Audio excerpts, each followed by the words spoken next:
వినమ్రంగా చేతులు జోడించి చెప్తా ఉన్నా, ఈ రేవంత్ రెడ్డి గారికి, రియల్ ఎస్టేట్ వ్యాపారం చేసే రేవంత్ రెడ్డి గారికి భూమి అంటే ఆయనకు ఒక ట్రాన్సాక్షన్ కావచ్చు, కానీ నా పేద బీసీ ఇంటి ఆడబిడ్డకు భూమి అంటే ఒక ఇమోషన్, నా పేద దళితులకు భూమి అంటే ఒక ఇమోషన్, నా ఆదివాసీలకు భూమి అంటే పంచ ప్రాణం. వదిలిపెట్టి ఉండలేరు, అడవిని వదిలిపెట్టి, భూమిని వదిలిపెట్టి. ఆ విషయం అర్థమవుతలేదు రేవంత్ రెడ్డి గారికి. మానవత్వం అన్నది పరిపాలనలో లోపించింది. అందుకే నేను బలంగా నమ్ముతా ఉన్నా, భూమి పంపిణీ జరగాల్సిందే. తెలంగాణ రక్షణ సేన అధికారంలోకి వస్తే ఖచ్చితంగా భూమి లేని ప్రతి పేద ఇంటికి కూడా కుటుంబానికి 1 ఎకరం చొప్పున మేము భూలక్ష్మి పథకం పేరుతోని భూ పంపిణీ చేయడం జరుగుతుంది. I appeal to all the youngsters. We need to have a level playing field in the state. We need to have a level playing field. సమానమైనటువంటి భూమి క్రియేట్ చేసినాకనే కదా నువ్వు గేమ్ పెట్టాలి. ఫుట్బాల్ మ్యాచ్ ఆడుతున్నారు అనుకోండి, ముఖ్యమంత్రి గారికి ఫుట్బాల్ మ్యాచ్ బాగా తెలుసు కదా, అందుకే చెప్తున్నా. ఫుట్బాల్ మ్యాచ్ ఆడుతుంటే ఒక దిక్కు ఎత్తుండి ఒక దిక్కు వంపుంటే ఎట్లా ఆడతారు ఆట?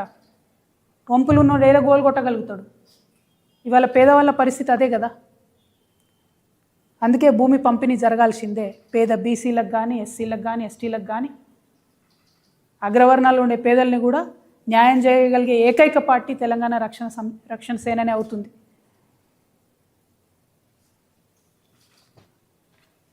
I want to appeal to all the youngsters. Just imagine you are playing a monopoly game. If there are 4 players and you have different rules for all 4 players, you tell the 2 players that for first half an hour you can't buy anything. Don't you think there is a disadvantage to the 2 players who cannot buy anything in the first half an hour? I'm sure you understand this analogy. That's why I'm telling you this. When TRS is taking a drastic decision like redistributing the land, please do not jump to a negative conclusion. Think from a point of view where there is no level playing field. How do you create it? How do you create an egalitarian society? Think about that.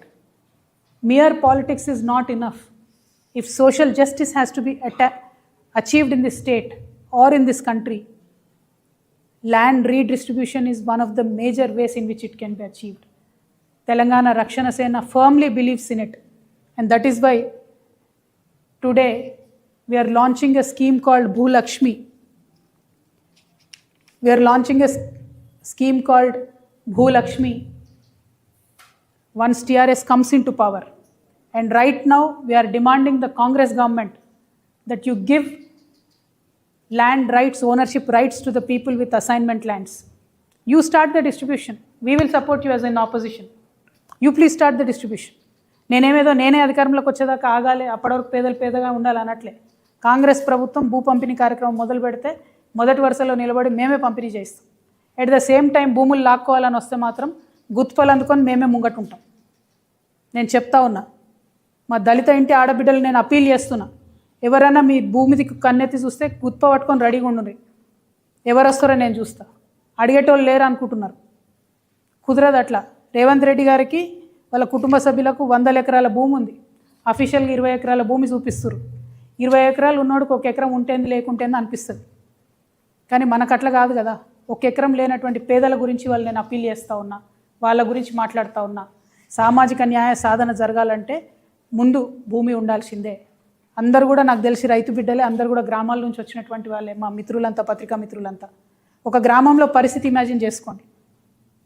భూమి లేనివాడికి ఎంత విలువ ఉంటుంది, భూమి ఉన్నవాడికి ఎంత విలువ ఉంటుంది. పిల్లనియాలంటే ఏం అడుగుతారు? ఇల్లుందా, భూమి ఉందా, జాగుందా అని అడుగుతారు. ఆ విలువ ఉండద్దా, సామాజిక గౌరవం ఉండద్దా? దానికోసం నేను ప్రయత్నం చేస్తూ ఉన్నా. దయచేసి ఈ విషయాన్ని అర్థం చేసుకోవాల్సిందిగా మా మేధావర్గాన్ని అప్పీల్ చేస్తూ ఉన్నా.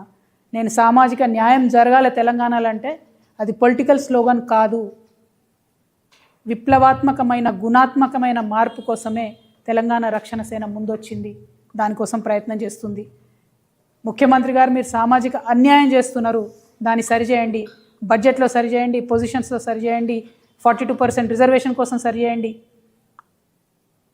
మీరు బాగా సామాజిక న్యాయం అంటున్నారు కదా, పోదాం పండి ఢిల్లీకి, మరి అడుగుదాం మోడీ అంకుల్ని 42% రిజర్వేషన్ బిల్లు పాస్ చేయమని.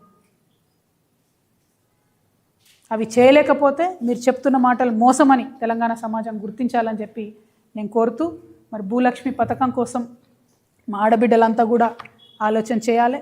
మీ ఆడబిడ్డగా సమాజంలో గౌరవం సాధించాలంటే ప్రతి కుటుంబానికి కనీసపు ఆస్తి ఉండాలి, 1 ఎకరమన్న జాగు ఉండాలని బలంగా నమ్మే వ్యక్తిగా నేను ఈ పథకాన్ని ప్రవేశపెడతా ఉన్నా. మీ అందరి సంపూర్ణ మద్దతు, ఆశీర్వాదం తెలంగాణ రక్షణ సేనకు ఉంటుందని చెప్పి భావిస్తున్నా. Thank you. జై తెలంగాణ.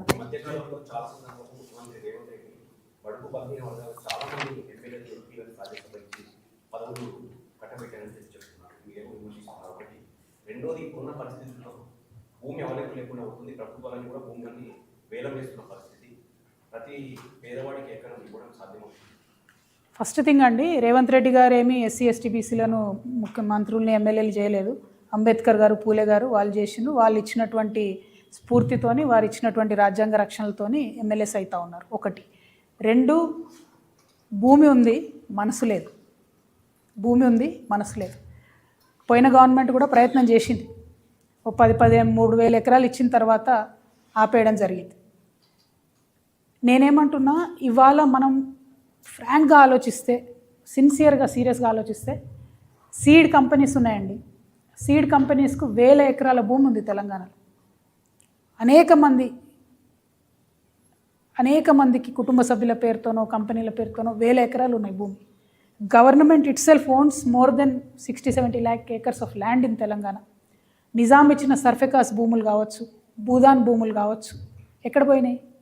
ఇప్పటి వరకు కూడా 1.96 lakhs భూదాన్ భూమి ఉంటే 1,00,000 ఎకరాలు ఎక్కడ పోయింది ఎవరికి తెలియదు. 96,000 ఎకరాలకు ఇంతవరకు లెక్కలేదు. దాదాపు 2 లక్షల కుటుంబాలకు డైరెక్ట్గా ఎకరం ఇస్తే సరిపోతుంది కదా. భూమి ఉంది, చాలా అన్యాక్రాంతం అయిపోయింది. అన్యాయంగా